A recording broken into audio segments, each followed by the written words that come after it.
সংস্কারের সুফল পেতে সবার আগে মানুষের ভেতর সংস্কার জরুরি, এমন মন্তব্য করেছেন প্রাথমিক ও গণশিক্ষা মন্ত্রণালয়ের উপদেষ্টা ডাক্তার বিধান রঞ্জন রায়।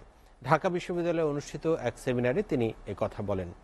বিধান রঞ্জন রায় বলেন, আধুনিক বিশ্ব যেভাবে এগিয়ে যাচ্ছে সেক্ষেত্রে পাঠাভ্যাস গড়ে তোলার কোনো বিকল্প নেই। ফেসবুকের কারণে মানুষের মনোযোগের সীমা কমে যাচ্ছে। এর প্রতিকার হচ্ছে বইপাঠ। বইপাঠ চিন্তার বিকাশের, কল্পনার বিকাশে সহায়তা করে বলে মনে করেন তিনি। মানুষের সংস্কারের মাধ্যমে রাষ্ট্রের সংস্কার সম্ভব বলে মনে করেন এই উপদেষ্টা। সম্মিলিত পাঠাগার আন্দোলনের সভাপতি আব্দুস সাত্তার খানের সভাপতিত্বে অনুষ্ঠানে অন্যান্যের মধ্যে বক্তব্য দেন জাতীয় গ্রন্থ কেন্দ্রের পরিচালক আফসানা বেগম, লেখক শফিক ইসলাম ও ফিরোজ আহমেদ।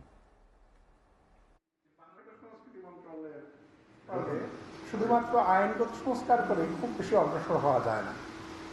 ফলে গণগ্রন্থাগারের কিংবা গণপাঠাগারের যে ভূমিকা হতে পারে সেটা হচ্ছে কি আসলে মানুষের সংস্কার, এবং এই মানুষের সংস্কারের মাধ্যমে রাষ্ট্র সংস্কৃত হতে পারে। আমার কাছে এই বিষয়টা গুরুত্বপূর্ণ মনে হয়েছে।